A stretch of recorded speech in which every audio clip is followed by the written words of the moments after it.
Do you ever go into a public place and kind of notice a bunch of duplicates? Let's say, for example, you go into a restaurant. The first thing that you notice is the duplicate chairs and tables that are everywhere. A recent trend when it comes to decorating a house is also duplicate items. So let's say you walk into a living room. Some will have duplicate vases or stuff like that, as well as duplicate color schemes and matching items all throughout the house. The same thing can actually be said about people. Believe it or not, 32 out of every 1,000 people are twins. This was shown by a study at the University of Texas. To go further into detail, 90,000 sets of twins are born each year. The only reason that you aren't aware of how many twins there actually is that you aren't very likely to notice a set of fraternal twins. That's because there are two types of twins. There are fraternal twins and identical twins.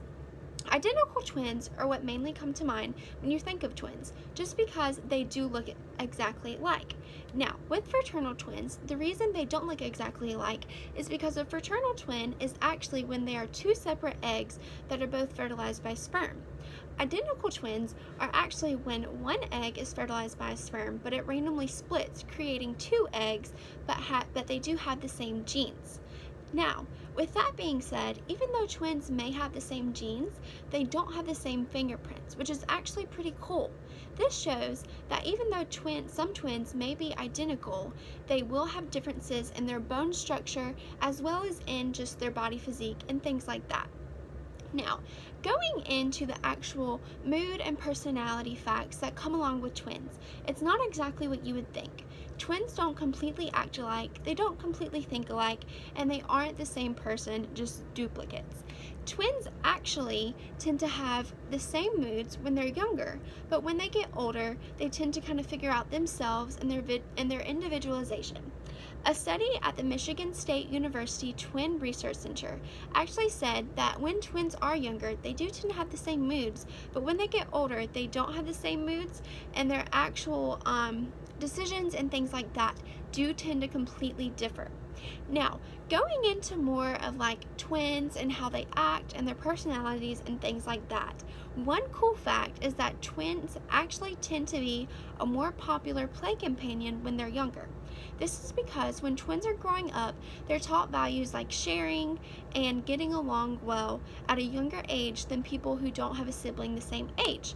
This is because when you're a twin, you're automatically put at sharing a lot of things. If you're eating, you don't get to just eat by yourself. You have another person who's very similar to you sitting beside you eating at the same time. If you get a toy, either you both get the same toy or you're taught to share the toy that you get.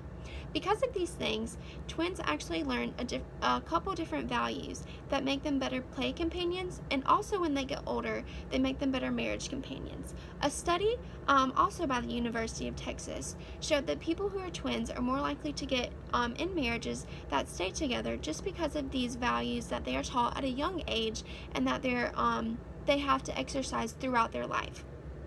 Now, going from the actual personalities and moods of twins, let's go into the more physical and health sides of actually being born as a twin.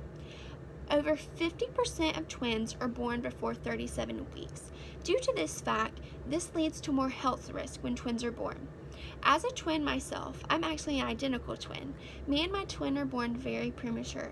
I was 3 pounds and 3 ounces, and my twin was 3 pounds and 15 ounces. The average size of a baby can range from 6 to 8 pounds. This kind of shows how premature twins are almost always born into health risk, just because a lot of twins are born premature. However, recent progressions in health and science have actually become more prepared for the birth of twins, so therefore this number has lowered when it comes to different health risks because of twins born.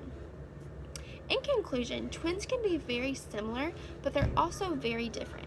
Not every twin you meet is going to have the same personality. They're not going to have the same features. They might not look exactly alike depending on if they are fraternal or identical, but they will have some similarities that sometimes can be kind of weird, like speaking at the same time or different things like that.